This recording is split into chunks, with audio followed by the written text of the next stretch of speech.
रवि को एक बार एग्जाम देने राजस्थान जाना पड़ा। ऑनलाइन होटल बुक करने पर सिर्फ एक ही होटल में रूम मिल रहा था, एलिना होटल। विचित्र बात थी, उस होटल के कोई रिव्यू नहीं थे। समय की कमी को देखते हुए उसने होटल बुक कर दिया। ट्रेन रात के 11 बजे पहुंची। स्टेशन के बाहर खाना खाने के बाद उसने होटल के लिए रिक्शा या टैक्सी करनी चाहिए। कोई उस रोड पर जाने को तैयार नहीं था। एक रिक्शा वाला तैयार हुआ। देखो, मैं आपको उस होटल से कुछ पहले ही उतार दूंगा, उसके बाद आपको खुद ही जाना होगा। इतने पर बात बन गई। रवि रिक्शा पर बैठ गया। क्या बात है, कोई उस रोड पर जाना नहीं चाहता, सब मना कर रहे हैं। साहब, आप नए लगते हैं शहर में, आपको कुछ पता नहीं। क्या पता नहीं? कुछ नहीं।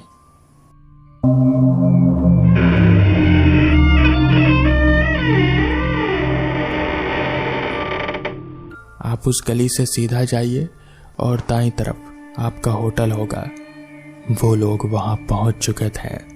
रवि होटल में पहुंचा। सुनसान इलाका था। रिसेप्शन पर बैठे एक लड़के ने बोला, आप रवि होंगे जिन्होंने ऑनलाइन बुकिंग की थी? जी हाँ, मैं ही हूँ। अच्छा, आपका रूम नंबर 105 ये रहा। और हाँ, रात में अगर कुछ सुनाई दे तो उठना नहीं बस। कैसे उठेंगे भाई, इतना थके जो है। आपने आईडी वगैरह कुछ नहीं मांगी? कोई जरूरत नहीं है क्या? नहीं, काम हो जाएगा इसी से। रवि रूम नंबर 105 में गया। रात के 12 बज चुके थे। तभी वो बिस्तर पर सोने गया। उसने इधर उधर देखा। सुनसान इलाका, कमरे भी ज्यादातर खाली ही थे। जैसे ही वो गहरी नींद में था, अचानक उसे पायल के छनछनाने की आवाज आई। तो कभी उसे ऐसा लगता कि कोई उसके कमरे की तरफ दौड़ रहा है, लेकिन उसे रिसेप्शन पर कहे लड़के की बात याद आ गई कि रात में उठना नहीं। वो चुपचाप सो गया। अगली सुबह उठा और जाने के लिए तैयार हो गया। वो नीचे खाने के लिए होटल के रिसेप्शन पर बात करने गया। क्या मुझे कुछ खाने को मिल सकता है? जी सर, बिल्कुल। रात में मुझे पायल की आवाज आ रही थी, क्या कोई टीवी भी ऑन था क्या, या फिर कुछ और? रिसेप्शन वाले ने कोई जवाब नहीं दिया। सर, आपका नाश्ता तैयार है। रवि खाने की टेबल पर बैठ गया। कुछ देर उसने खाना खाया, जिसके बाद वो एग्जाम देने सेंटर पर निकल गया। जब एग्जाम सेंटर पर गया तो उसकी आईडी मांगी गई। अरे ये क्या, आईडी कार्ड कहाँ गया? लगता है होटल में ही कल छोड़ आया। उसके पास 2 आईडी थी। उसने दूसरी आईडी दिखाई और एग्जाम देने चला गया। ट्रेन रात की थी। उसने सोचा एग्जाम देने के बाद उस होटल जाकर आईडी लेकर फिर स्टेशन चला जाएगा। 2 शिफ्टों में एग्जाम देने के बाद उसी होटल पर वो आ गया। शाम के 6 बज चुके थे। होटल पहुंचते ही उसने रिसेप्शन पर अपनी आईडी मांगी, तो इस पर उस लड़के ने कहा, सर, मैं आपको आपके आईडी के बारे में याद दिलाने ही वाला था, ये लीजिए। रवि ने अपनी आईडी ली और उस होटल से निकलने लगा। तभी उसे महसूस हुआ कि जैसे फिर से उसके कानों में पायल की आवाज टकराई हो। उसने अपनी घड़ी की ओर देखा तो पाया कि ट्रेन के समय में अभी वक्त है। वो वापस उस रिसेप्शन वाले लड़के के पास गया और उसने पूछा, अच्छा, सुबह जब मैंने पूछा कि यहाँ पायल की आवाज आती है तो आपने कोई जवाब नहीं दिया। यहाँ पर ऐसा क्यों होता है? कल रात को मैं लगातार पायल की आवाज सुन रहा था। इस पर वो लड़का रवि की बात को सुनकर जैसे अनसुना सा कर दिया और उस लड़के ने फिर कहा, सर, आपको जाना चाहिए, आपकी ट्रेन छूट जाएगी। इस पर रवि ने कहा, नहीं, मेरी ट्रेन में अभी वक्त है।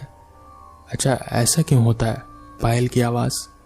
आप अगर बताना नहीं चाहते तो छोड़ दीजिए। जिस पर उस लड़के ने कहा, सर बहुत लंबी कहानी है। जिसके बाद रवि ने कहा, कोई बात नहीं, मेरे पास भी काफी समय है। जिसके बाद उस लड़के ने बताना शुरू किया। रॉबर्ट और जोसेफ बहुत अच्छे दोस्त हैं। जोसेफ इस होटल का मालिक था। रॉबर्ट को भी वो यहीं पर काम पर रखता था, मतलब कि बिल्कुल एक पार्टनर जैसा। दरअसल इस होटल का असली मालिक जोसेफ ही था। उसकी इकलौती लड़की थी, उसका नाम एलिना था। जोसेफ और रॉबर्ट में घनिष्ठ दोस्ती थी। अपने काम और चतुराई से रॉबर्ट ने जोसेफ के दिल में अपने लिए एक खास जगह बना ली और उसका विश्वास पात्र बन गया।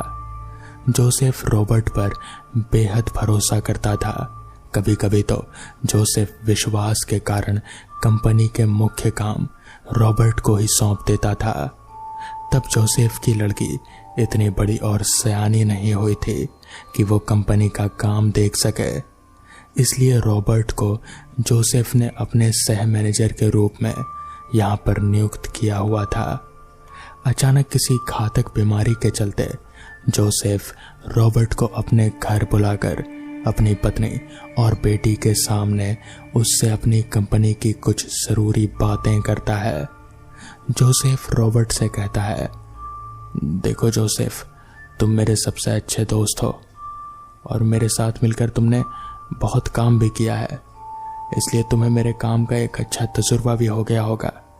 मैं अपनी बेटी एलिना को इस होटल का भार सौंप रहा हूँ। मैं जानता हूँ कि एलिना होटल के काम के बारे में इतना ज़्यादा नहीं जानती जितना कि तुम जानते हो। मैं चाहता हूँ कि तुम इस होटल को चलाने में मेरी बेटी की मदद करो। रॉबर्ट, अब से मेरी बेटी कंपनी के मालिक है और तुम्हें एलिना के साथ बिजनेस को आगे बढ़ाना है। रॉबर्ट जोसेफ का हाथ पकड़कर उससे कहता है, तुम चिंता मत करो जोसेफ, मैं हूं ना, मैं सब संभाल लूंगा। ये सुनकर जोसेफ के चेहरे पर एक मुस्कान आ जाती है। रॉबर्ट दोहरे चरित्र का आदमी था, लेकिन जोसेफ को फिर भी उसकी बातों पर जरा भी शक नहीं होता। जोसेफ अपनी बात रखकर निश्चिंत हो जाता है। जोसेफ की हालत ज्यादा खराब होने की वजह से उनकी जगह उनकी बेटी एलिना होटल का भार संभालती है, जिसमें रॉबर्ट के उसके साथ भी शामिल था। कुछ महीनों तक कंपनी का कार्यभार संभालने के दौरान ही एलिना के पिताजी यानी कि जोसेफ गुजर गए। आखिर रॉबर्ट जैसा चाहता था वैसा ही हुआ। तब तक एलिना भी रॉबर्ट की मदद से कंपनी का सारा हिसाब किताब समझ चुके थे और वो अपने होटल के मुख्य काम अब रॉबर्ट को ना देकर खुद ही निपटा लेते थे। इससे रॉबर्ट को ये बात खल रही थी कि एलिना अब कंपनी का कोई भी मुख्य काम उसे नहीं सौंपती और खुद ही निपटा लेती है। मतलब कि वो उसे अब होटल के आधे हिस्से का भागीदार नहीं बनाना चाहती और वो उसे नीचे ही रखना चाहती है, जबकि एलिना ऐसा कुछ भी नहीं सोचती थी। वो एक सकारात्मक सोच की लड़की थी। वो होटल के काम ज्यादा भार किसी और पर नहीं छोड़ना चाहते थे और फिर जो भी काम वो अच्छे से खुद कर सकती है उसे वो दूसरे से क्यों कराए। अपने दोस्त जोसेफ के मरने के बाद रॉबर्ट को उसकी कंपनी हड़पने का लालच आ जाता है। कई दिन गुजर जाते हैं। रॉबर्ट के लालच की लालसा बढ़ती जाती है। फिर एक दिन वही होता है जो होना था। रॉबर्ट एलिना को इसी होटल में बेरहमी से मार डालता है और फिर उसकी लाश को इस होटल के एक दीवार के पीछे चुनवा देता है। हालांकि उसके कई दिनों के बाद रॉबर्ट पुलिस के हाथों पकड़ा जाता है। पुलिस की जांच पड़ताल के दौरान उसने सारा कुछ कबूल लिया और फिर उसे जेल हो गई। मगर कहते हैं कि तभी से इस होटल एलिना में एलिना की आत्मा भटकती रहती है। रिसेप्शन वाले लड़के की पूरी बात सुनकर मुझे समझ आया कि कल रात वो पायल की आवाज किसकी थी। जिसके बाद मैंने वहां से अपना सामान उठाया और सीधे स्टेशन पहुंचा। ट्रेन पकड़कर अपने घर के लिए रवाना हो गया। तो दोस्तों, ये थी आज की पहली कहानी। तो चलिए बढ़ते हैं आज की दूसरी कहानी की ओर। लोकल ट्रेन के डेली पैसेंजर है कमल। रात को 8 बजे की ट्रेन पकड़कर 9 बजे उतरकर गैरेज से अपना साइकिल लेकर 45 मिनट के बाद अपने घर पहुंचता है। तूफान हो या आंधी, जो भी हो, यही कमल का डेली रूटीन है। अगर किसी दिन ट्रेन का टाइम टेबल थोड़ा इधर उधर हुआ तो उस दिन रात को उसे स्टेशन पर ही रहना पड़ता है, क्योंकि देर रात को अकेले घर लौटना बहुत ही मुश्किल होता है उसके लिए। ऐसे ही एक दिन ट्रेन हड़ताल के कारण रेलवे टाइम टेबल में कुछ बदलाव हुआ। ढेर सारे ट्रेन इधर उधर फंसे हुए थे। अपना घर लौटने के लिए कमल ट्रेन पर बैठा हुआ था। उसके तरह ही ढेर सारे पैसेंजर फंसे हुए थे। जब स्टेशन पर ट्रेन पहुंची तब रात बहुत हो चुकी थी। सारे पैसेंजर ट्रेन से उतरकर अपने अपनी मंजिल को रवाना हो गए। फंसे हुए ट्रेन पर बैठते वक्त कमल अपने एंड्रॉयड फोन में गेम खेलकर चार्ज खत्म कर दिया था। गेम का नशा उसे इतना था कि उसे पता ही नहीं चला कि कब उसके फोन का चार्ज खत्म हो गया। फोन बंद है। ठंड की रात को वो अपने गांव जाने के लिए कोई साथी भी उसे नहीं दिख रहा है। कमल इस सोच में पड़ गया कि घर लौटूं या स्टेशन पर ही रात गुजार दूं। फिलहाल कमल दुविधा में है। कुछ देर सोचने के बाद कमल ने फैसला लिया कि वो घर नहीं लौटेगा, रात को स्टेशन पर ही सो जाएगा। लेकिन घर पर फोन करके बताना पड़ेगा कि आज वो घर नहीं लौटेगा। रेल रोको हड़ताल के कारण स्टेशन में फंसा हुआ है। कल सुबह घर लौटेगा, लेकिन ये इन्फॉर्मेशन घर तक पहुंचाने का कोई रास्ता नहीं है, क्योंकि कमल का तो फोन ही बंद है। अचानक उसे नजर आया स्टेशन के दूसरी तरफ पर एक आदमी शायद ट्रेन का इंतजार कर रहे हैं। कमल तुरंत पटरी पर उतरकर सीधा उनके पास गया और बोला, सर, क्या मैं आपके फ़ोन से कॉल कर सकता हूँ? दरअसल मेरा फ़ोन का चार्ज ख़त्म हो गया है, अगर आपको कोई दिक्कत ना हो तो। जब कोई मुसीबत में पड़ता है तो हम उनको सहारा देने के लिए खड़े होते हैं। उस पैसेंजर ने कहा, ठीक है, आप मेरे फ़ोन से बात कीजिए, कोई दिक्कत नहीं है। तभी कमल को याद आया कि उसे घर का तो नंबर ही याद नहीं, फ़ोन करेगा कैसे। वापस फ़ोन उनको देते हुए कमल ने कहा, आपका शुक्रिया। वो क्या है कि मुझे नंबर याद नहीं है घर का, इसलिए इस फ़ोन से तो बात नहीं हो पाएगी। स्टेशन पर खड़े होकर कमल इधर उधर देखने लगा। अगर कोई दुकान खुली हो तो वो अपने फ़ोन को थोड़ा चार्ज कर लेगा। कम से कम थोड़ा ही चार्ज से तो काम चल ही जाएगा। लेकिन इतनी रात को उस छोटे से स्टेशन पर कोई भी चाय की स्टॉल तक भी खुली हुई नहीं थी। जब हम मुसीबत में पड़ते हैं तब सारे के सारे मुसीबत एक साथ ही आ जाते हैं। ठंड की रात, चारों ओर सन्नाटा छाया हुआ। लास्ट ट्रेन जोर जोर से हॉर्न बजाते हुए आगे निकल गई। अचानक से तेजी से हवा बहने लगी और वो हवा कमल के सर के ऊपर से निकल गई। कमल अपना मुंह रुमाल से पोंछते हुए इधर उधर देखने लगा। उतने में ही दूर से कमल को किसी ने नाम लेकर बुलाया, कमल, कमल, आ जाओ मेरे साथ, हम घर लौट रहे हैं। तुम्हें जाना है ना, तो जल्दी आओ, हम लोग इधर ही वेट कर रहे हैं, बहुत रात हो गई, जल्दी आओ।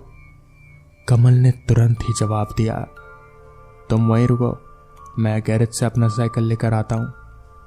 तुरंत साइकिल लेने चला गया कमल। जो अजनबी कमल को बुला रहा था उस अजनबी की आवाज कमल को थोड़ी जानी पहचानी लग रही थी। शायद कोई दोस्त ही होगा या कोई उसके जैसा ही डेली पैसेंजर। ज्यादा कोहरा होने की वजह से उस अजनबी का चेहरा नहीं देख पा रहा था कमल। तुरंत कमल अपना साइकिल गैरेज से लेकर उस अजनबी के साथ निकल पड़ा। कमल अपने बैग में हरदम एक टॉर्च लाइट रखता था। इस तरह से जरूरत के कारण टॉर्च लाइट हमेशा साथ रखने पर उसे काफी ही सुविधा होती थी। तुरंत अपने बैग से टॉर्च लाइट निकाला और जलाते हुए उस अजनबी के पीछे पीछे साइकिल चलाकर अपने घर की ओर बढ़ने लगा। दोनों आगे बढ़ रहे थे। सामने जो अजनबी साइकिल चला रहा था वो बहुत ही तेजी से साइकिल चला रहा था। उस अजनबी को कमल ने बोला, अरे भाई जरा धीरे चलाओ यार, मैं तुम्हारे जैसे नहीं चला पा रहा हूँ। अगर तुम ऐसे ही चलाते रहोगे तो मैं पीछे रह जाऊंगा। अच्छा एक बात बताओ, तुम्हारा नाम क्या है? तुम्हारी आवाज़ कहीं सुनी सुनी लग रही है, बस नाम याद नहीं आ रहा। कुछ अजीब सी आवाज़ निकालते हुए उस अजनबी ने कहा, भाई मेरा नाम बाद में सुन लेना, अभी जल्दी अपने घर जाने के लिए सोचो और साइकिल चलाओ, हमें जल्द से जल्द घर पहुंचना है। इतना ही कहकर अजनबी फिर से तेजी से साइकिल चलाने लगा। उसकी साइकिल की स्पीड कम नहीं हो रही थी और कमल इतना दम नहीं ला पा रहा था कि वो उसके बराबर में जा सके। कमल भी उसकी तरह साइकिल चलाने की कोशिश कर रहा था। उन दिनों इस तरह से साइकिल चलाते हुए देखकर रास्ते में कुत्ते बिल्ली काफी भौंका करते थे और इन सबको भौंकते हुए सुनकर कमल डरने लगा। अजनबी की अजीब सी आवाज सुनकर कमल सोचने लगा कि शायद ठंड की वजह से इसका गला खराब होगा, इसलिए इस तरह की आवाज है। अचानक कमल के हाथ से टॉर्च लाइट नीचे गिर गई और लाइट बंद हो गई। कमल उस अजनबी को बोला, अरे भाई जरा रुको, मेरा लाइट नीचे गिर गया यार, मैं उसे उठाकर जलाता हूं, रुको फिर चलेंगे। अजनबी ने उसकी बात तो सुनी। थोड़ी देर पर वो साइकिल को रोका। कमल टॉर्च लाइट उठाकर जलाने की कोशिश कर रहा था, लेकिन वो जली ही नहीं, शायद उसका बल्ब कट गया था। तभी कमल ने कहा, भाई मेरा तो टॉर्च ही बंद हो गया यार, अब इस अंधेरे में घर कैसे जाएंगे। तभी वो अजनबी ने दूर से ही धीमी सी लाइट चालू की। इस पर कमल ने कहा, अरे वाह तुम्हारे पास तो लाइट है यार, अब कोई परेशानी नहीं होगी, चलो चलो अब घर लौटते हैं। फिर उन दोनों ने अपने घर के लिए रवाना होना ही सही समझा। उस अजनबी ने वैसे ही तेजी से साइकिल चलाना जारी रखा। इस बार उसे कुछ नहीं कहा। कमल ने जो होगा देखा जाएगा। अचानक कमल के नाक में एक अजीब सी बदबू आने लगी। कमल ने सोचा शायद इस अजनबी ने मछली खरीदा है, वही मछली सड़ गई है, क्योंकि वो उसी की बदबू थी। साइकिल चलाकर थका हुआ कमल उस अजनबी को बोला, अरे भाई अब जरा धीरे चलाओ यार, तुम में इतनी ताकत है लेकिन मेरे में नहीं है यार, मेरा दम घुट रहा है। उतने में ही कुछ देर बाद कमल और थोड़ी सी तेज साइकिल चलाकर उस अजनबी के बराबर में पहुंच गया। रात के अंधेरे में उस अजनबी की ओर देखा तो कमल भौचक्का रह गया, क्योंकि उस अजनबी के चेहरे से जैसे एक अजीब सी आग सी निकल रही थी। कमल को कुछ समझ नहीं आ रहा था कि आखिर ऐसा कैसे हो सकता है, किसी इंसान के चेहरे से आग कैसे निकल सकती है। तभी उस अजनबी ने कमल की ओर देखा और एकदम से अपना बड़ा सा मुंह खोल दिया। उसके मुंह के अंदर से आग की एक ज्वाला सी निकली। कमल डर के मारे साइकिल पर से वहीं नीचे जमीन पर गिर गया और गिरते ही उसने जैसे अपना होश ही खो दिया। फिर जब उसे होश आया तो सुबह हो चुकी थी। कमल वहीं रास्ते के किनारे पड़ा था। कुछ लोग उसे घेर कर खड़े थे। कमल ने उठकर उन लोगों को पूरी बात बताई तो उन लोगों ने बताया कि दरअसल 2-3 लोगों के साथ पहले भी ऐसी ही घटना हो चुकी है। पता नहीं वो शख्स कौन है, मगर वो जो भी है इंसान तो नहीं है। तो दोस्तों, ये थी आज की कहानियाँ। अगर आपको ये कहानियाँ पसंद आई हों तो वीडियो को लाइक और चैनल को सब्सक्राइब करना ना भूलें। तो मैं आपका दोस्त आर्यन जल्द ही मिलूंगा आपसे ऐसी ही नई कहानियों के साथ। तब तक के लिए अपना ख्याल रखें।